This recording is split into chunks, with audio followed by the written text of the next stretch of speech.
നമസ്കാരം, ക്ലാസ് റൂമിൻ്റെ ഒരു പുതിയ വീഡിയോയിലേക്ക് സ്വാഗതം. 8ാം ക്ലാസ്സിലെ സോഷ്യൽ സയൻസിലെ ലാസ്റ്റ് ചാപ്റ്ററായ ബിൽഡിംഗ് ന്യൂ നേഷൻസ് ഇച്ചിരി വലിയ യൂണിറ്റ് ആണത്. അപ്പോൾ അതാണ് നമ്മൾ പഠിച്ചുകൊണ്ടിരിക്കുന്നത്.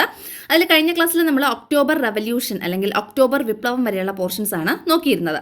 അതായത് 67ാമത്തെ ക്വസ്റ്റ്യൻ വരെയാണ് നമ്മൾ കഴിഞ്ഞ ക്ലാസ്സിൽ നോക്കിയത്. ഇനി നമുക്ക് 68ാമത്തെ ക്വസ്റ്റ്യൻ ആണ് നോക്കാനുള്ളത്. റഷ്യൻ റവല്യൂഷൻ്റെ കുറച്ചൊരു പോർഷനും കൂടെ നമുക്ക് ഉൾപ്പെടുത്താനുണ്ട്. അത് കഴിഞ്ഞിട്ട് നമ്മൾ ഈ വീഡിയോയിൽ തന്നെ ചൈനീസ് റവല്യൂഷൻ സ്റ്റാർട്ട് ചെയ്യുന്നുണ്ട് കേട്ടോ. അപ്പോൾ നോക്കിയോളൂ, റഷ്യൻ റവല്യൂഷനുമായിട്ട് ബന്ധപ്പെട്ട കുറച്ച് questions. Who led the October revolution and the February revolution in Russia? അതായത് റഷ്യയിൽ നടന്ന ഒക്ടോബർ വിപ്ലവം, ഫെബ്രുവരി വിപ്ലവം, ഇവയ്ക്കൊക്കെ നേതൃത്വം കൊടുത്തത് ആരൊക്കെയാണ്?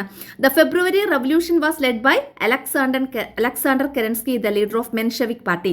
മെൻഷെവിക് എന്ന് പറഞ്ഞ പാർട്ടി ഉണ്ടല്ലോ റഷ്യയിലെ.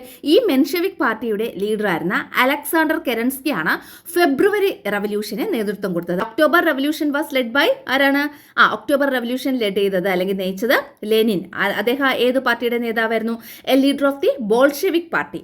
അപ്പോൾ ഫെബ്രുവരി വിപ്ലവത്തിന് നേതൃത്വം നൽകിയത് മെൻഷെവിക് പാർട്ടിയുടെ നേതാവായ അലക്സാണ്ടർ കെരൻസ്കിയും ഒക്ടോബർ വിപ്ലവത്തിന് നേതൃത്വം കൊടുത്തത് ബോൾഷെവിക് പാർട്ടിയുടെ നേതാവായ ലെനിനുമായിരുന്നു. അടുത്ത ക്വസ്റ്റ്യൻ നോക്കിയോളൂ. What were the administrative reforms implemented by Lenin in Russia after the revolution? അതായത് റവല്യൂഷന് ശേഷം, വിപ്ലവത്തിന് ശേഷം ലെനിൻ റഷ്യയിൽ നടപ്പിലാക്കിയ അഡ്മിനിസ്ട്രേറ്റീവ് റീഫോംസ് അല്ലെങ്കിൽ ഭരണപരിഷ്കാരങ്ങൾ എന്തെല്ലാമായിരുന്നു? എന്തൊക്കെയായിരുന്നു നോക്കിയോളൂ. First one, all private land was confiscated and distributed to peasants. എന്താണ് ഓൾ പ്രൈവറ്റ് ലാൻഡ് എന്ന് വെച്ചാൽ എല്ലാ സ്വകാര്യ ഭൂമിയും കോൺഫിസ്കേറ്റഡ് എന്ന് വെച്ചാൽ കണ്ടുകെട്ടി, ആൻഡ് ഡിസ്ട്രിബ്യൂട്ടഡ് ടു പെസൻസ്, എന്നിട്ട് പെസൻസിന് അല്ലെ കർഷകർക്ക് ഡിസ്ട്രിബ്യൂട്ട് ചെയ്തു, വിതരണം ചെയ്തു. മനസ്സിലായോ? അപ്പോൾ ഒന്നാമത്തെ പോയിന്റ് ഇത് ഭയങ്കര ഇമ്പോർട്ടൻ്റ് ആണ്. അഡ്മിനിസ്ട്രേറ്റീവ് റീഫോംസ്, അതായത് ലെനിൻ റഷ്യയിൽ നടപ്പിലാക്കിയ അഡ്മിനിസ്ട്രേറ്റീവ് റീഫോംസ് എന്തൊക്കെയായിരുന്നു, ഭരണപരിഷ്കാരങ്ങൾ എന്തൊക്കെയായിരുന്നു എന്നുള്ളത്. ഒന്നാമത്തത്, ഓൾ പ്രൈവറ്റ് ലാൻഡ് വാസ് കോൺഫിസ്കേറ്റഡ്. എല്ലാ പ്രൈവറ്റ് ലാൻഡും, എല്ലാ സ്വകാര്യ ഭൂമിയും കോൺഫിസ്കേറ്റ് ചെയ്തു എന്ന് വെച്ചാൽ കണ്ടുകെട്ടുക. എന്നിട്ട് അതെന്ത് ചെയ്തു? ആൻഡ് ഡിസ്ട്രിബ്യൂട്ടഡ് ടു പെസൻസിന് നൽകി, കർഷകർക്ക് നൽകി, വിതരണം ചെയ്തു. രണ്ടാമത്തത്, control of factories was transferred to soviets or workers committees. Control of factories, ആ ഫാക്ടറികളുടെ നിയന്ത്രണം, കൺട്രോൾ ആർക്ക് നൽകി? വാസ് ട്രാൻസ്ഫേർഡ്, നൽകി. ആർക്കാണ് നൽകിയത്? To soviets. ഒന്നുകിൽ സോവിയറ്റ്സിന് നൽകി, സോവിയറ്റുകൾക്ക് നൽകി. അല്ലാന്നുണ്ടെങ്കിൽ വർക്കേഴ്സ് കമ്മിറ്റീസ്, ആ വർക്കേഴ്സിന്റെ കമ്മിറ്റി അല്ലെ തൊഴിലാളികളുടെ കമ്മിറ്റികൾക്ക് നൽകി. മനസ്സിലായോ? അപ്പോൾ ഫാക്ടറിയുടെ കൺട്രോൾ, ഫാക്ടറികളുടെ നിയന്ത്രണം ആർക്കൊക്കെയാണ് നൽകിയത്? ഒന്നുകിൽ സോവിയറ്റ്സിന് നൽകി, അല്ലെങ്കിൽ വർക്കേഴ്സ് കമ്മിറ്റീസിന് നൽകി. മനസ്സിലായോ? അപ്പം രണ്ടാമത്തെ പോയിന്റ് മനസ്സിലായല്ലോ. Control of factories was transferred, കൊടുത്തു. ആർക്കാണ്? ടു സോവിയറ്റ്സിന് ഓർ വർക്കേഴ്സ് കമ്മിറ്റീസ് അല്ലെങ്കിൽ വർക്കേഴ്സ് കമ്മിറ്റീസിന് കൊടുത്തു. അടുത്ത point, nationalised the major economic sectors in Russia. റഷ്യയിലെ മേജർ എക്കണോമിക് സെക്ടേഴ്സിനെ നാഷണലൈസ് ചെയ്തു എന്ന് വെച്ചാൽ, നാഷണലൈസ് ചെയ്യാന്ന് വെച്ചാൽ ദേശസാൽക്കരിച്ചു. ഏതിനെയാണ്? മേജർ എക്കണോമിക് സെക്ടേഴ്സ് എന്ന് വെച്ചാൽ സാമ്പത്തിക മേഖലകൾ, പ്രധാന സാമ്പത്തിക മേഖലകളെ എന്ത് ചെയ്തു? നാഷണലൈസ് ചെയ്തു, ദേശസാൽക്കരിച്ചു. മനസ്സിലായല്ലോ? അപ്പം nationalised the major economic sectors in Russia. റഷ്യയിലെ പ്രധാനപ്പെട്ട എക്കണോമിക് സെക്ടേഴ്സിനെ, സാമ്പത്തിക മേഖലകളെ നാഷണലൈസ് ചെയ്തു അല്ലെങ്കിൽ ദേശസാൽക്കരിച്ചു, അതായത് ഗവൺമെന്റിന്റെ കൺട്രോളിൽ കൊണ്ടുവന്നു എന്നുള്ള അർത്ഥമാണ്. അടുത്ത point, formed the Union of Soviet Socialist Republic. Union of Soviet Socialist Republics രൂപീകരിച്ചു, അതായത് USSR എന്ന് പറയും. Union of Soviet Socialist Republics അത് രൂപീകരിച്ചു. ഓക്കെ ആണല്ലോ? അടുത്ത point, Russia withdrew completely from World War first. ഒന്നാം ലോകമഹായുദ്ധത്തിൽ നിന്ന് അതല്ലെങ്കിൽ വേൾഡ് വാർ ഫസ്റ്റിൽ നിന്ന് റഷ്യ കംപ്ലീറ്റ്ലി വിത്ഡ്രോ ചെയ്തു, അതായത് പൂർണ്ണമായിട്ടും പിന്മാറി. വിത്ഡ്രോ എന്ന് വെച്ചാൽ പിന്മാറുക. മനസ്സിലായോ? റഷ്യ റഷ്യ എന്ത് ചെയ്തു? വിത്ഡ്രൂ ചെയ്തു, അല്ലെങ്കിൽ പിന്മാറി. എന്തിൽ നിന്ന്? കംപ്ലീറ്റ്ലി, പൂർണ്ണമായും. എവിടെ നിന്ന്? ഫ്രം വേൾഡ് വാർ ഫസ്റ്റിൽ നിന്ന് അല്ലെങ്കിൽ ഒന്നാം ലോകമഹായുദ്ധത്തിൽ നിന്ന്. അപ്പോൾ ഇത്രയും അഡ്മിനിസ്ട്രേറ്റീവ് റീഫോംസ് ആണ് ലെനിൻ റഷ്യയിൽ നടപ്പിലാക്കിയത്. 5 എണ്ണം ഉണ്ട്. ഇത് 5 പോയിന്റ് ആണ്, ഇമ്പോർട്ടൻ്റ് ആണ്, കറക്റ്റായിട്ട് പഠിച്ചോളണം. ഓക്കെ ആണല്ലോ? അടുത്ത നമുക്ക് മലയാളം മീഡിയം നോക്കാം. ഇതിൻ്റെ നോക്കിയോളൂ. വിപ്ലവാനന്തരം ലെനിൻ റഷ്യയിൽ നടപ്പിലാക്കിയ ഭരണപരിഷ്കാരങ്ങൾ എന്തെല്ലാമായിരുന്നു? ഒന്നാമത്തത് ഭരണപരിഷ്കാരങ്ങൾ. എല്ലാ സ്വകാര്യ ഭൂമിയും കണ്ടുകെട്ടി അവ കർഷകർക്ക് വിതരണം ചെയ്തു. 2, ഫാക്ടറികളുടെ നിയന്ത്രണം സോവിയറ്റുകളുടെ അല്ലെങ്കിൽ തൊഴിലാളി കമ്മിറ്റികളുടെ കയ്യിൽ ഏൽപ്പിച്ചു. 3, റഷ്യയിലെ പ്രധാന സാമ്പത്തിക മേഖലകൾ ദേശസാൽക്കരിച്ചു. അടുത്ത 4, union of Soviet Socialist republics, അതായത് USSR. Union Soviet socialist S, പിന്നെ റിപ്പബ്ലിക്സ് ആർ. അപ്പോൾ USSR രൂപീകരിച്ചു. അടുത്തത്, ഒന്നാം ലോക മഹായുദ്ധത്തിൽ നിന്ന് റഷ്യ പൂർണ്ണമായും പിന്മാറി. അപ്പോൾ ഇത്രയും കാര്യങ്ങളാണ് ഭരണപരിഷ്കാരങ്ങൾ. ആര് നടപ്പിലാക്കിയത്? ലെനിൻ. എവിടെ? റഷ്യയിൽ. അടുത്ത 70th ക്വസ്റ്റ്യൻ, 70ാമത്തെ question. Lenin implemented several revolutionary reforms in the economic sector in 1921. What is this known as? അതായത് എക്കണോമിക് സെക്ടറിൽ, സാമ്പത്തിക മേഖലയിൽ 1921 ലെനിൻ നിരവധി വിപ്ലവകരമായ പരിഷ്കരണങ്ങൾ നടപ്പിലാക്കി. റവല്യൂഷണറി റീഫോംസ്, അതാണ് വിപ്ലവകരമായ പരിഷ്കരണങ്ങൾ.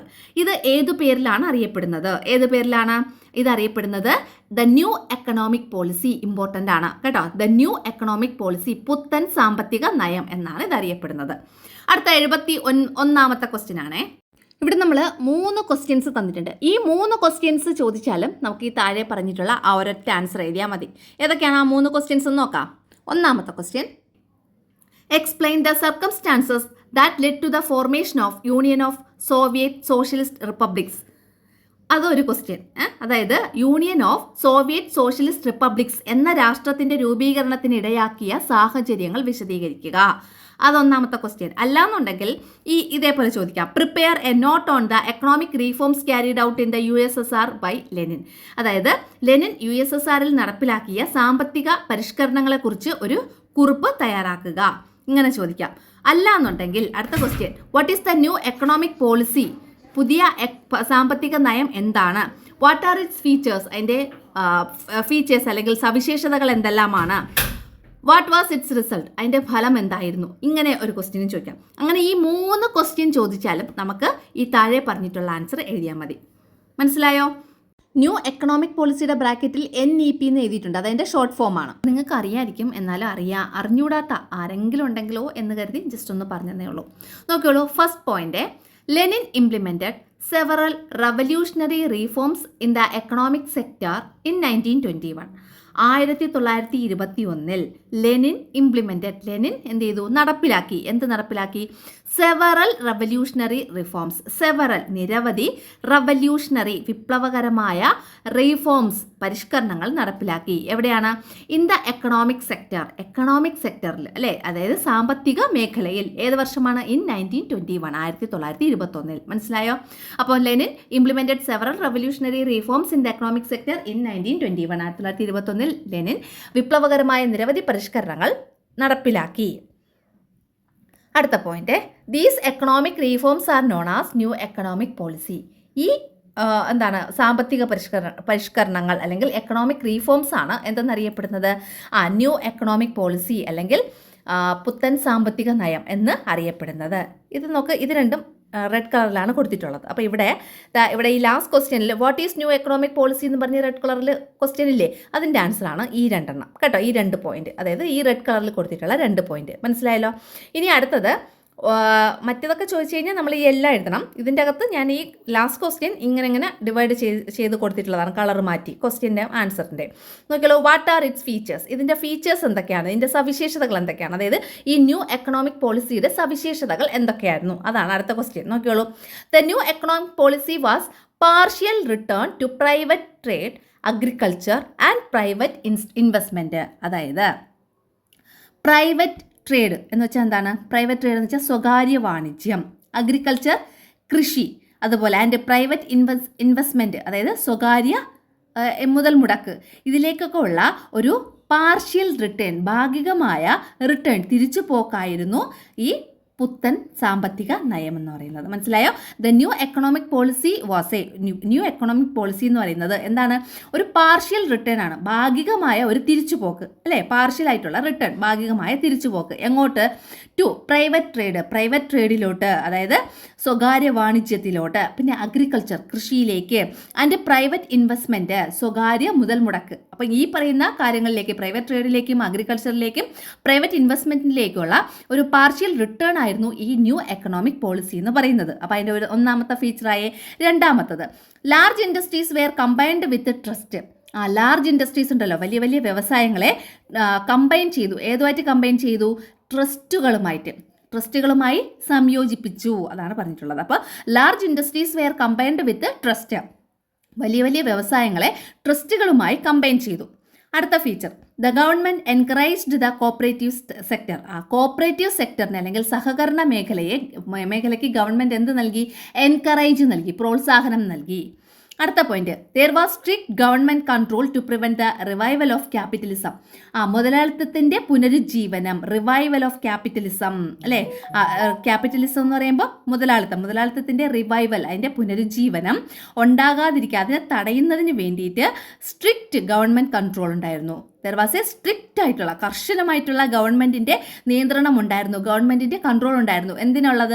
ടു പ്രിവെന്റ്, തടയുന്നതിന്. എന്ത് തടയാൻ? ദ റിവൈവൽ ഓഫ് ക്യാപിറ്റലിസം, ക്യാപിറ്റലിസത്തിന്റെ അല്ലെങ്കിൽ മുതലാളിത്തത്തിന്റെ റിവൈവൽ, പുനരുജ്ജീവനം വരാതിരിക്കുന്നതിന് വേണ്ടിയിട്ട്. അപ്പോൾ ഇത്രയാണ് അതിൻ്റെ ഫീച്ചേഴ്സ് എന്ന് പറയുന്നത്. ഫീച്ചേഴ്സ് 4 പോയിന്റ് ഉണ്ട്. ഫീച്ചേഴ്സ് 4 പോയിന്റ് ഉണ്ട്. ഇനി ഇതിൻ്റെ ഫലം, അടുത്ത ക്വസ്റ്റ്യൻ എന്തായിരുന്നു? What was it's result? ഇതിൻ്റെ റിസൾട്ട് എന്താണ്? ബ്ലൂ കളറിൽ. അപ്പോൾ ബ്ലൂ കളറിൽ എന്താ പറഞ്ഞിട്ടുള്ളത്? This made USSR A world super power. ഇതിലൂടെ USSR ഒരു ലോകത്തിലെ തന്നെ ഒരു വലിയ സൂപ്പർ പവറായിട്ട് മാറി. വേൾഡിലെ തന്നെ ഒരു സൂപ്പർ പവർ അല്ലേ, ഒരു വൻ ശക്തിയായിട്ട് മാറി USSR അല്ലേ. USSR എന്ന് പറയുമ്പം union of Soviet Socialist republics, അതാണ് USSR എന്ന് പറയുന്നത്. അപ്പോൾ അതിൻ്റെ മലയാളം മീഡിയം നോക്കിയോളൂ, മലയാളത്തിലുള്ള ക്വസ്റ്റ്യൻസ് ആദ്യം നോക്കിയോളൂ.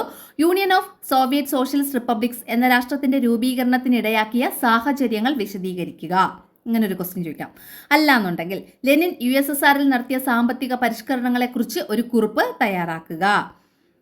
അല്ലെങ്കിൽ പുതിയ സാമ്പത്തിക നയം എന്താണ്, അതിൻ്റെ സവിശേഷതകൾ എന്തൊക്കെയാണ്, അതിൻ്റെ ഫലം എന്തായിരുന്നു? ഇങ്ങനെയൊക്കെ ക്വസ്റ്റ്യൻ ചോദിച്ചാൽ അതിൻ്റെ ആൻസർ ആണ്. സാമ്പത്തിക മേഖലയിൽ നിരവധി വിപ്ലവകരമായ പരിഷ്കരണങ്ങൾ ലെനിൻ 1921 നടപ്പിലാക്കി. ഈ സാമ്പത്തിക പരിഷ്കരണങ്ങളാണ് പുത്തൻ സാമ്പത്തിക നയം എന്ന പേരിൽ അറിയപ്പെടുന്നത്. അപ്പോൾ ഈ ലാസ്റ്റ് ക്വസ്റ്റ്യൻ്റെ ഫസ്റ്റ് റെഡ് കളറിലുള്ള ആ ക്വസ്റ്റ്യൻ്റെ ആൻസറായി കണ്ടോ, 2 റെഡായിട്ട് കൊടുത്തിട്ടുള്ളത്, അത് മനസ്സിലാക്കുന്നതിന് വേണ്ടിയിട്ടാണ്. ഇനി അടുത്ത ക്വസ്റ്റ്യൻ, അതിൻ്റെ സവിശേഷതകൾ എന്തൊക്കെയാണ്? മറ്റേ ക്വസ്റ്റ്യൻസ് ചോദിച്ചാലും ഈ ആൻസർ ഞാൻ എഴുതാം കേട്ടോ. അപ്പോൾ എല്ലാം എഴുതേണ്ടി വരും. ഇതിപ്പോൾ ഈ ക്വസ്റ്റ്യനിൽ ഇങ്ങനെ 3 കൊടുത്തിട്ടുണ്ട്, അതുകൊണ്ടാണ് ഇങ്ങനെ ഡിവൈഡ് ചെയ്ത് പറഞ്ഞു തരുന്നത്. അപ്പോൾ സവിശേഷതകൾ നോക്കിയോളൂ. സ്വകാര്യ വാണിജ്യം, കൃഷി എന്നിവയിലേക്കും സ്വകാര്യ മുതൽ മുടക്കിലേക്കുമുള്ള ഭാഗികമായ തിരിച്ചുപോക്കായിരുന്നു പുത്തൻ സാമ്പത്തിക നയം. അപ്പോൾ സ്വകാര്യ വാണിജ്യം, കൃഷി, സ്വകാര്യ മുതൽ മുടക്ക് എന്നിവയിലേക്കുള്ള ഭാഗികമായ തിരിച്ചുപോക്കായിരുന്നു പുത്തൻ സാമ്പത്തിക നയം. ഒന്നാമത്തെ ഫീച്ചർ അല്ലെങ്കിൽ സവിശേഷത പറഞ്ഞു. അടുത്തത്, വ്യവസായങ്ങളെ ട്രസ്റ്റുകളുമായി സംയോജിപ്പിച്ചു. അടുത്ത പോയിന്റ്, സഹകരണ മേഖലയ്ക്ക് ഗവൺമെന്റ് പ്രോത്സാഹനം നൽകി. അടുത്ത പോയിന്റ്, മുതലാളിത്തത്തിന്റെ പുനരുജ്ജീവനം ഉണ്ടാകാതിരിക്കുന്നതിനായി ഗവൺമെന്റിന്റെ കർശന നിയന്ത്രണം ഉണ്ടായിരുന്നു. ഇത്രയും. അടുത്ത എന്താണ്? അതിന്റെ ഫലം എന്തായിരുന്നു? ഈ പുത്തൻ സാമ്പത്തിക നടപ്പിലാക്കിയില്ലേ, അതിന്റെ ഫലം എന്തായിരുന്നു അതിന്റെ ഫലം? ഇതിലൂടെ USSRനെ ലോകത്തിലെ ഒരു വൻ ശക്തിയായി വളർത്തി. ലോകത്തിലെ ഒരു വൻ ശക്തിയാക്കി ആരെ വളർത്തി? ഈ USSRനെ, Union of Soviet Socialist Republics. അടുത്ത ക്വസ്റ്റ്യൻ, 72ാമത്തെ question, Union of Soviet Socialist Republics രൂപീകരിച്ചത് ആരുടെ നേതൃത്വത്തിലാണ്? Lenin. Under whose leadership was the Union of Soviet Socialist Republics formed? ആരുടെയാണ്? ലെനിൻ. അടുത്ത ക്വസ്റ്റ്യൻ, അടുത്തത് ഇതിൻ്റെ അകത്ത് ഏപ്രിൽ തീസിസ് എന്ന് പറഞ്ഞിട്ട് ഒരു കോളം കൊടുത്തിട്ടുണ്ടായിരുന്നു. അപ്പോൾ അതെന്താണെന്ന് ജസ്റ്റ് ഒന്ന് പറഞ്ഞുതരാം. ഇനി അതിൽ നിന്ന് വല്ല ക്വസ്റ്റ്യൻസും വരുന്നെങ്കിൽ നമ്മളത് ഇത് ചെയ്യാൻ പാടില്ലല്ലോ, അതിനെ മിസ്സാക്കാൻ പാടില്ല, അതുകൊണ്ടാണ് കേട്ടോ. April thesis. The April thesis were presented by Lenin. April thesis present ചെയ്തത് അല്ലെങ്കിൽ അവതരിപ്പിച്ചത് ആരാണ്? Lenin. At a joint meeting of the Bolshevik party and the സോവിയറ്റുകളുടെയും ബോൾഷെവിക് പാർട്ടികളുടെയും ഒരു കമ്പൈൻ ചെയ്തിട്ട്, അവർ രണ്ടുപേരും കമ്പൈൻ ചെയ്തിട്ടുള്ള ഒരു മീറ്റിംഗ് ഉണ്ടായിരുന്നു, അവരുടെ ഒരു ജോയിന്റ് മീറ്റിംഗ് ഉണ്ടായിരുന്നു. അതിൻ്റെ അകത്ത് ലെനിനാണ് ഏപ്രിൽ തീസിസ് സബ്മിറ്റ് ചെയ്തത് അല്ലെങ്കിൽ പ്രസന്റ് ചെയ്തത്. ഓക്കെ ആണല്ലോ. അപ്പോൾ ബോൾഷെവിക് പാർട്ടിയുടെയും സോവിയറ്റുകളുടെയും സംയുക്ത യോഗത്തിൽ ലെനിൻ അവതരിപ്പിച്ചതാണ് ഏപ്രിൽ തീസിസ്. അടുത്തത്, the plans for the transition from bourgeois democracy to socialist revolution are outlined here. അതായത് ബൂർഷ്വാസ് ഡെമോക്രസി, ബൂർഷ്വാ ജനാധിപത്യത്തിൽ നിന്നും സോഷ്യലിസ്റ്റ് റവല്യൂഷനിലേക്ക് അല്ലെങ്കിൽ സോഷ്യലിസ്റ്റ് വിപ്ലവത്തിലേക്ക് മാറുന്നതിന് സ്വീകരിക്കേണ്ട നടപടികളാണ് ഇതിൻ്റെ അകത്ത് പറഞ്ഞിട്ടുണ്ടായിരുന്നത്. ദ പ്ലാൻസ്, അതിൻ്റെ അകത്ത് പറഞ്ഞിട്ടുള്ള പ്ലാൻസ് എന്ന് പറയുന്നത് മനസ്സിലായോ? ഇനി here he makes it clear that the current situation is to transfer the power into the hands of the workers and peasants. അതായത് ഇതിൽ അദ്ദേഹം പറഞ്ഞിട്ടുള്ളത് എന്താണ്? തൊഴിലാളികളുടെയും കർഷകരുടെയും കൈകളിലേക്ക് അധികാരം കൈമാറ്റം ചെയ്യണം, അങ്ങനെ ഒരു അവസ്ഥയാണ് നിലവിലുള്ളത് എന്നാണ് ഏപ്രിൽ തീസിസ് എന്ന് പറയുന്നത് അതിൻ്റെ അകത്ത് അത് പറഞ്ഞിട്ടുള്ളത്. അപ്പോൾ ഏപ്രിൽ തീസിസ് സബ്മിറ്റ് ചെയ്ത് അല്ലെങ്കിൽ പ്രസൻറ്റ് ചെയ്തത് ആര്? നമ്മുടെ ലെനിനാണ്. ബോൾഷെവിക് പാർട്ടിയുടെയും സോവിയറ്റുകളുടെ ഒരു യോഗത്തിലാണ് അത് പറഞ്ഞത്. അടുത്ത ലാസ്റ്റ് ഒരു ക്വസ്റ്റ്യൻ ഇതിൻ്റെ അകത്ത് റഷ്യൻ റവല്യൂഷനുമായിട്ട് ബന്ധപ്പെട്ട് നിങ്ങൾക്ക് അറിയായിരിക്കും, എന്നാലും ജസ്റ്റ് ഒരു ക്വസ്റ്റ്യൻ ആയിട്ട് ഞാൻ എഴുതിയേ ഉള്ളൂ. Who was that tsar who ruled Russia during the Russian revolution? Russian വിപ്ലവം നടക്കുന്ന സമയത്ത് റഷ്യ ഭരിച്ചിരുന്ന സാർ ചക്രവർത്തി ആരായിരുന്നു? Tsar Nicholas second, tsar Nicholas രണ്ടാമൻ. നമ്മൾ ചൈനീസ് റവല്യൂഷനിലേക്ക് കടക്കുകയാണ്, ചൈനീസ് വിപ്ലവം. Okay, what was the opium war? What was its outcome? First നമ്മൾ പഠിക്കുന്നത് എന്താണ് ഒപ്പിയം വാർ? ഒപ്പിയം എന്ന് വെച്ചാൽ കറുപ്പ് യുദ്ധം. What was its outcome? ഇതിൻ്റെ ഫലം എന്തായിരുന്നു? നോക്കിയോളൂ. European merchants made huge profits from China through the opium trade. Opium ട്രേഡിലൂടെ അല്ലേ, ഒപ്പിയത്തിൻ്റെ കച്ചവടത്തിലൂടെ ഈ ചൈനയിൽ നിന്ന് യൂറോപ്യൻ മെർച്ചൻസ്, യൂറോപ്യൻ കച്ചവടക്കാർ മെയ്ഡ് ഹ്യൂജ് പ്രോഫിറ്റ്സ്, ഭയങ്കര വലിയ ലാഭം ഉണ്ടാക്കിയിരുന്നു. The use of opium, a narcotic, affects the health of Chinese people and the country's wealth. അപ്പോൾ ഇത് ഇങ്ങനെ ഉപയോഗിക്കുന്നതിലൂടെ ഈ ലഹരി പദാർത്ഥം നർക്കോട്ടിക്സ് ആണ്. നർക്കോട്ടിക്സ് എന്ന് വെച്ചാൽ ഒരു ലഹരി പദാർത്ഥമാണ് ഈ ഒപ്പിയോ എന്ന് പറയുന്നത്, കറുപ്പ്. അപ്പോൾ ഇത് use of Opium A narcotic, ആ ലഹരി പദാർത്ഥമായ ഒപ്പിയം ഉപയോഗിക്കുന്നതിലൂടെ എന്ത് സംഭവിച്ചു? Affected the health of Chinese people, Chinese ജനതയുടെ ഹെൽത്തിനെ അത് അഫക്റ്റ് ചെയ്തു. ആൻഡ് ദ കൺട്രീസ് വെൽത്ത്, അത് മാത്രമല്ല രാജ്യത്തിൻ്റെ വെൽത്തിനെ, സമ്പത്തിനെയും ഇത് അഫക്റ്റ് ചെയ്തു, ബാധിച്ചു. The war that followed between China and Britain is known as the Opium War. ചൈനയും ബ്രിട്ടനും തമ്മിൽ നടന്ന ഈ യുദ്ധമാണ് എന്തെന്ന് പറയുന്നത്? ഇതിനെ തുടർന്ന് ചൈനയും ബ്രിട്ടനും തമ്മിലുണ്ടായ യുദ്ധമാണ് ഏത്? ഒപ്പിയം വാർ അല്ലെങ്കിൽ കറുപ്പ് യുദ്ധം എന്നറിയപ്പെടുന്നത്. അപ്പം ഒപ്പിയം വാർ ആരൊക്കെ തമ്മിലായിരുന്നു എന്ന് ചോദിച്ചു കഴിഞ്ഞാൽ ആരൊക്കെ തമ്മിലായിരുന്നു? ചൈനയും ബ്രിട്ടനും തമ്മിലായിരുന്നു ഒപ്പിയം വാർ അല്ലേ, കറുപ്പ് യുദ്ധം നടന്നത്. ഇനി വാട്ട് വാസ് ഇറ്റ്സ് ഔട്ട്കം? ഇതിൻ്റെ ഫലം എന്തായിരുന്നു? അതിൻ്റെ ആൻസറാണ് ഇനി കൊടുത്തിട്ടുള്ളത്. China was defeated in this war. ഈ യുദ്ധത്തിൽ ചൈന എന്ത് ചെയ്തു? പരാജയപ്പെട്ടു. Then according to the treaty of Nanking എന്ന് പറഞ്ഞിട്ട് ഒരു ട്രീറ്റി, ഉടമ്പടി പ്രകാരം the major ports of China, ചൈനയിലെ പ്രധാന തുറമുഖങ്ങളായ സച്ചാസ് ഏതൊക്കെയാണ്? Canton, Amoy, Ningpo, Shanghai. ഏതൊക്കെയാണ് ഈ പോർട്ട്സിൻ്റെ പേര് പഠിക്കണം. ഏതൊക്കെ പോർട്ട്സാണ്? ക്യാൻറ്റൺ, അതാണ് ക്യാൻറ്റൺ, അമോയ്, നിങ്പോ, പിന്നെ ഷാങ്ഹായ്. ഇങ്ങനെയുള്ള കുറച്ച് പോർട്ട്സ് ഉണ്ടല്ലോ, were open to the foreign trade. അത് ഫോറിൻ ട്രേഡിനെ അല്ലെങ്കിൽ വിദേശ വ്യാപാരത്തിന് ഓപ്പൺ ചെയ്തു കൊടുത്തു അല്ലെങ്കിൽ തുറന്നു കൊടുത്തു. അതാണ് അതിൻ്റെ ഫലമായിട്ട് അവിടെ സംഭവിച്ചത്. ഒപ്പിയം വാറിൻ്റെ അനന്തരഫലം ഇതായിരുന്നു. അപ്പോൾ എന്താണ് കറുപ്പ് യുദ്ധം? ഇതിൻ്റെ ഫലം എന്തായിരുന്നു? യൂറോപ്യൻ വ്യാപാരികൾ കറുപ്പ് വ്യാപാരത്തിലൂടെ ചൈനയിൽ നിന്ന് വൻതോതിൽ ലാഭം നേടിയിരുന്നു.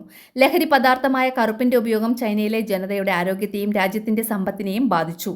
ഇതിനെ തുടർന്ന് ചൈനയും ബ്രിട്ടനും തമ്മിലുണ്ടായ യുദ്ധമാണ് കറുപ്പ് യുദ്ധം എന്ന പേരിൽ അറിയപ്പെടുന്നത്. ഇതിൻ്റെ ഫലം എന്തായിരുന്നു? ഈ യുദ്ധത്തിൽ ചൈന പരാജയപ്പെട്ടു. തുടർന്ന് നാങ്കിങ് ഉടമ്പടി പ്രകാരം ചൈനയിലെ പ്രധാന തുറമുഖങ്ങളായ ക്യാൻറ്റൺ, അമോയ്, നിങ്പോ, ഷാങ്ഹായ് എന്നീ തുറമുഖങ്ങൾ വിദേശ വ്യാപാരത്തിനായി തുറന്നുകൊടുത്തു. അപ്പോൾ കറുപ്പ് യുദ്ധത്തിൻ്റെ ഫലമായി ഉണ്ടായ ഉടമ്പടി, എൻ്റെ പേരെന്താണ്? നാങ്കിങ് ഉടമ്പടി. കറുപ്പ് യുദ്ധത്തിൻ്റെ ഫലമായി ചൈനയിലെ ഏതെല്ലാം തുറമുഖങ്ങളാണ് തുറമുഖങ്ങളെ ഫോറിൻ ട്രേഡിന് വേണ്ടി ഓപ്പൺ ചെയ്തു കൊടുത്തത് അല്ലെങ്കിൽ വിദേശ വ്യാപാരത്തിനായി തുറന്നു കൊടുത്തത്? ഏതൊക്കെയാണ്? Canton, Amoy, Ningpo, Shanghai. 4 Shanghai നിങ്ങൾ കേട്ടിട്ടുണ്ട്. ഷാങ്ഹായ് സമ്മിറ്റ് എന്നൊക്കെ പറഞ്ഞിട്ട് സംഭവങ്ങളൊക്കെ പത്രത്തിലൊക്കെ വായിച്ചിട്ടുണ്ടാവും. പിന്നെ വേറെ ഏതൊക്കെയാണ്? Canton, Amoy, നിങ്പോ and Shanghai. Okay, ഇനി അടുത്ത question. What was the Boxer rebellion? അടുത്ത മറ്റൊരു റെബല്യനാണ് ചൈനയിൽ നടന്ന ബോക്സർ റെബല്യൻ അല്ലെങ്കിൽ ബോക്സർ ലഹള. As foreign interference increased. Foreign interference എന്ന് വെച്ചാൽ വിദേശ ശക്തികളുടെ ഇടപെടൽ വർദ്ധിച്ച സമയത്ത് many secret agencies emerged in China. ചൈനയിൽ ഒരുപാട് സീക്രട്ട് ഏജൻസീസ് രഹസ്യ സംഘടനകൾ എമർജ്ഡ് ഉയർന്നു വന്നു. എവിടെ? ചൈനയിൽ. മനസ്സിലായോ? ആസ് ഫോറിൻ ഇന്റർഫറൻസ് ഇൻക്രീസ്ഡ്, വിദേശ ഇടപെടൽ ഇൻക്രീസ് ചെയ്തപ്പോൾ, വർദ്ധിച്ചപ്പോൾ മെനി സീക്രട്ട് ഏജൻസീസ്, വിവിധ അല്ലെങ്കിൽ ധാരാളം സീക്രട്ട് ആയിട്ടുള്ള ഏജൻസീസ്, രഹസ്യ സംഘടനകൾ എമർജ്ഡ് ഇൻ ചൈന, ചൈനയിൽ ഉയർന്നു വന്നു. The boxers were one such secret agency. അതിലൊരു സീക്രട്ട് ഏജൻസി ആയിരുന്നു ഈ ബോക്സേഴ്സ്. ബോക്സേഴ്സ് എന്ന് പറയുന്നത് അതിൽ അങ്ങനെ രൂപം കൊണ്ട ഒരു സീക്രട്ട് ഏജൻസി ആയിരുന്നു. Their symbol was the boxers fist. അവരുടെ സിമ്പിൾ എന്ന് പറയുന്നത്, ഈ ബോക്സർ എന്ന് പറയുന്ന ആ സീക്രട്ട് ഏജൻസിയുടെ സിമ്പിൾ, അവരുടെ ചിഹ്നം എന്ന് പറയുന്നത് എന്തായിരുന്നു? ബോക്സേഴ്സ് ഫിസ്റ്റ്, അതായത് ബോക്സർമാരുടെ മുഷ്ടി എന്ന് വെച്ചാൽ ഇങ്ങനെ കൈ ചുരുട്ടി പിടിക്കൂലേ, അതിനെയാണ് മുഷ്ടി എന്ന് പറയുന്നത്. അപ്പോൾ ഫിസ്റ്റ്, ആ ബോക്സേഴ്സ് ഫിസ്റ്റ് ആയിരുന്നു അവരുടെ സിമ്പിൾ എന്ന് പറയുന്നത്. Their resistance against European invasion is known as Boxer Rebellion. Their resistance, അവരുടെ ചെറുത്തുനിൽപ്പ്, ആരുടെ? ഈ ബോക്സേഴ്സിൻ്റെ റെസിസ്റ്റൻസ്, ചെറുത്തുനിൽപ്പ് എഗൈൻസ്റ്റ് യൂറോപ്യൻ ഇൻവേഷൻ. ഈ യൂറോപ്യൻ അധിനിവേശത്തിനെതിരായിട്ട്, ഇൻവേഷനെതിരായിട്ട്, യൂറോപ്യന്മാരുടെ ഇൻവേഷനെതിരായിട്ട് റെസിസ്റ്റൻസ് ചെയ്തു. ഈ ബോക്സേഴ്സ് റെസിസ്റ്റൻസ് ചെയ്തു. അതിനെയാണ് is known as boxer rebellion. അതിനെയാണ് നമ്മൾ എന്ത് പറയുന്നത്? ബോക്സർ ലഹള എന്നറിയപ്പെടുന്നത്, ബോക്സർ റെബല്യൻ എന്നറിയപ്പെടുന്നത്. മനസ്സിലായല്ലോ? അപ്പം എന്താണ് ബോക്സർ ലഹള? വിദേശ ശക്തികളുടെ ഇടപെടൽ വർദ്ധിച്ചു വന്നതോടുകൂടി ചൈനയിൽ ധാരാളം രഹസ്യ സംഘടനകൾ രൂപം കൊണ്ടു. അങ്ങനെ രൂപം കൊണ്ട ഒരു രഹസ്യ സംഘടനയായിരുന്നു ബോക്സർമാർ. ഇവരുടെ ചിഹ്നം ബോക്സർമാരുടെ മുഷ്ടിയായിരുന്നു.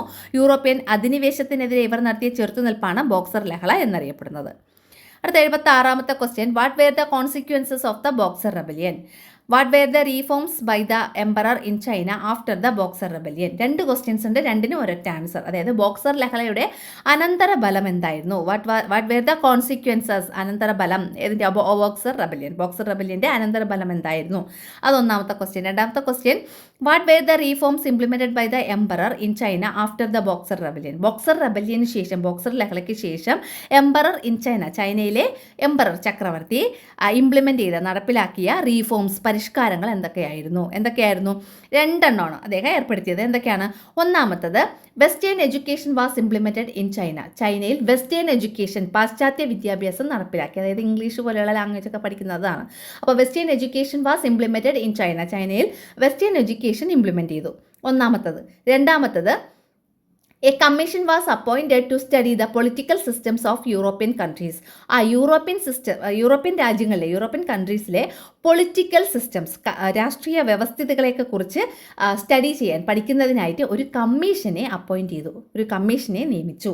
അപ്പോൾ എന്താണ്? എ കമ്മീഷൻ വാസ് അപ്പോയിൻറ്റഡ്, ഒരു കമ്മീഷനെ അപ്പോയിൻറ്റ് ചെയ്തു, നിയമിച്ചു. എന്തിനാണ്? To study the political systems of European countries. European രാജ്യങ്ങളിലെ പൊളിറ്റിക്കൽ സിസ്റ്റം, രാഷ്ട്രീയ വ്യവസ്ഥിതികളെക്കുറിച്ചൊക്കെ എന്ത് ചെയ്യുന്നു? സ്റ്റഡി ചെയ്യാൻ, പഠിക്കുന്നതിന് വേണ്ടിയിട്ട്. അപ്പോൾ ഈ 2 കാര്യങ്ങളാണ് അവിടെ സംഭവിച്ചത്, അല്ലേ? അപ്പോൾ ബോക്സർ ലഹളയുടെ അനന്തരഫലം എന്തായിരുന്നു? ബോക്സർ ലഹളയ്ക്ക് ശേഷം ചക്രവർത്തി ചൈനയിൽ നടപ്പിലാക്കിയ പരിഷ്കാരങ്ങൾ എന്തെല്ലാമായിരുന്നു? എന്താണ്? ഒന്നാമത്തത്, പാശ്ചാത്യ വിദ്യാഭ്യാസം ചൈനയിൽ നടപ്പിലാക്കി. 2, യൂറോപ്യൻ രാജ്യങ്ങളിലെ രാഷ്ട്രീയ വ്യവസ്ഥിതികളെക്കുറിച്ച് പഠിക്കുന്നതിന് ഒരു കമ്മീഷനെ നിയമിച്ചു. അടുത്ത question, which dynasty was in power in China during the Chinese revolution? Chinese റവല്യൂഷൻ്റെ സമയത്ത് ചൈനയിൽ നിലവിലുണ്ടായിരുന്ന ഡൈനാസ്റ്റി, ഡൈനാസ്റ്റി എന്ന് പറഞ്ഞാൽ എന്താണ്? രാജവംശം, അല്ലേ? രാജവംശം ഏതായിരുന്നു? മഞ്ജു ഡൈനാസ്റ്റി. ഏതാണ്? മഞ്ജു, രഞ്ജു, കുഞ്ചു, അങ്ങനത്തെ മഞ്ജു ഡൈനാസ്റ്റി ആയിരുന്നു, മഞ്ജു രാജവംശം. അടുത്ത 78ാമത്തെ question, who led the removal of the Manchu dynasty from പവറിൽ നിന്ന്, അല്ലെങ്കിൽ അധികാരത്തിൽ നിന്ന് മഞ്ജു രാജവംശത്തെ റിമൂവ് ചെയ്യാൻ, അല്ലെ, പുറന്തള്ളുവാൻ നേതൃത്വം നൽകിയത് ആരാണ്? Doctor Sun Yat-sen. ആരാണ്? ഡോക്ടർ സൺ യാസൻ ആണ് ഈ മഞ്ജു ഡൈനാസ്റ്റിയെ അധികാരത്തിൽ നിന്ന്, അല്ലെ, അതിൻ്റെ പവറിൽ നിന്ന് റിമൂവ് ചെയ്യാൻ വേണ്ടിയിട്ട് നേതൃത്വം നൽകിയത്. അടുത്ത question, what were the ideas put forward by doctor Sun Yatsen? ഈ ഡോക്ടർ സൺ യാസൻ മുന്നോട്ട് വെച്ച ആശയങ്ങൾ, അല്ലെ, ഐഡിയാസ് എന്തൊക്കെയായിരുന്നു? ഇതിൻ്റെ ഓർഡറിൽ തന്നെ, ഇതേപോലെ തന്നെ പഠിച്ചോളണം. ഇത് പല രീതിയിലും ചോദിക്കാം. അപ്പോൾ പഠിച്ചോളണം. NDS, nationalism, democracy, socialism. NDS, nationalism, democracy, socialism. Okay, NDS, nationalism, democracy, socialism. അടുത്ത, ചൈനീസ് വിപ്ലവ സമയത്ത് ചൈനയിൽ അധികാരത്തിലിരുന്ന രാജവംശം മഞ്ജു രാജവംശത്തെ അധികാരത്തിൽ നിന്ന് പുറന്തള്ളുവാൻ നേതൃത്വം നൽകിയതാര്? ഡോക്ടർ സൺ യാസൻ മുന്നോട്ട് വെച്ച ആശയങ്ങൾ എന്തൊക്കെയായിരുന്നു? ദേശീയത, നാഷണലിസം എന്ന് വെച്ചാൽ ദേശീയത, ഡെമോക്രസി, ജനാധിപത്യം, പിന്നെ സോഷ്യലിസം. അടുത്ത 80ാമത്തെ question, which party was form to overthrow the Manchu dynasty and establish a republican government in China? അതായത് മഞ്ജു രാജവംശത്തെ അധികാരത്തിൽ നിന്നും പുറത്താക്കി ചൈനയിൽ ഒരു റിപ്പബ്ലിക് ഗവൺമെൻറ്റിന് രൂപം നൽകുന്നതിന് വേണ്ടി രൂപീകരിച്ച പാർട്ടി ഏതാണെന്ന്? ഏത് പാർട്ടിയാണ്? അത് കുമിന്താങ് പാർട്ടി. ആ പാർട്ടിയുടെ പേരാണ്, അതിൻ്റെ സ്പെല്ലിംഗ് ആണ് KUOMINTANG, അങ്ങനെയാണ്, KUO എന്നുണ്ട് കേട്ടോ. Kuomintang party. ഏതാണ്? ആ പാർട്ടി കുമിന്താങ് പാർട്ടി. എന്തിനാണ്? ഈ മഞ്ജു ഡൈനാസ്റ്റിയെ റിമൂവ് ചെയ്ത് അല്ലെങ്കിൽ ഓവർത്രോ ചെയ്യുക വെച്ചാൽ പുറത്താക്കുക അല്ലേ, അധികാരത്തിൽ നിന്ന് പുറത്താക്കുക. അതിനാണ് ഓവർത്രോ എന്ന് പറയുന്നത്. പുറത്താക്കി എസ്റ്റാബ്ലിഷ് ചെയ്യുക റിപ്പബ്ലിക്കൻ ഗവൺമെൻറ്. ഒരു റിപ്പബ്ലിക്കൻ ഗവൺമെൻറ് എസ്റ്റാബ്ലിഷ് ചെയ്യാൻ വേണ്ടിയിട്ട് ചൈനയിൽ രൂപീകരിച്ച പാർട്ടിയാണ് കുമിന്താങ് പാർട്ടി. ആരാണ് കുമിന്താങ് പാർട്ടി സ്ഥാപിച്ചത്? അത് ഡോക്ടർ സന്യാസൻ ആണ് കേട്ടോ.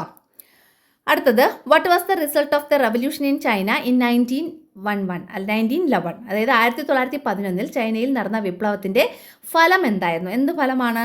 Following the revolution in China in 1911, അതായത് ചൈനയിൽ വിപ്ലവം 1911 ചൈനയിൽ നടന്ന വിപ്ലവത്തെ തുടർന്ന് the Manchu dynasty was ഓവർത്രോൺ. Manju dynasty എന്ത് ചെയ്തു? ഓവർത്രോൺ അല്ലെ, അധികാരത്തിൽ നിന്ന് പുറത്തായി.